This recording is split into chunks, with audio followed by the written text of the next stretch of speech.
Alors Jean-François Legrand, je suis sénateur de la Manche et président du Conseil général et je préside le groupe de travail numéro 2 sur la biodiversité et les ressources naturelles.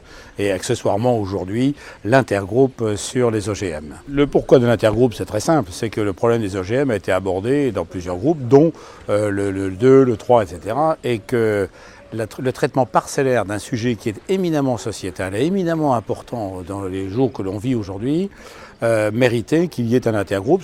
La composition est identique à celle des groupes de travail, c'est-à-dire que les mêmes collèges sont sollicités et chacun des collèges fournit un certain nombre de membres et de représentants.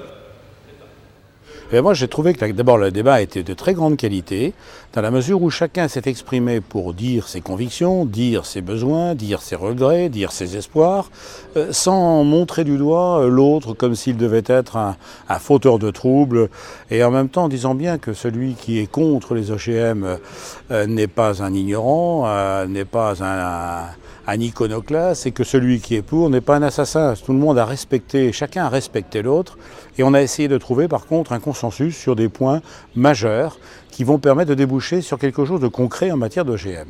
Le premier temps de la réflexion aujourd'hui a porté sur la science, sur la connaissance, quel contour on devait donner à la science pour que la connaissance puisse sortir de cette science. En fait, en quelque sorte, il s'agissait d'ordonner un peu de raison à un débat qui était essentiellement très en tout cas passionné et passionnel. Et on a redéfini les contours de ce que devait être la recherche et la science sur ces sujets des OGM. Et en disant bien que ce temps n'était pas forcément le plus concret, donc c'est un peu difficile, mais qu'il serait suivi de 2 autres séances, une le 10 et l'autre le 21, et que cette séance du 10 sera consacrée à la gouvernance, et le dernier temps, le 21, aura pour mission de mettre en place des outils à la fois de la science, de la connaissance et de la gouvernance. Et dans ces outils, il y aura probablement la loi, ce qu'on appelle la loi OGM. Si je n'étais pas confiant, je ne serais pas là. Et je pense qu'on a une opportunité extraordinaire qui nous est offerte de recodifier la société en tenant compte de 2 facteurs ou de 2 faits tout à fait avérés.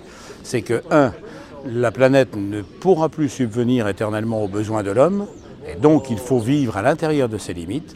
Et deuxièmement, si on continue de détruire la planète, on ira vers la 6e extinction qui sera de notre responsabilité, d'où la nécessité d'arrêter avant qu'il ne soit trop tard. C'est la vie de nos enfants, de nos petits-enfants, de nos arrière-petits-enfants, mais c'est très court.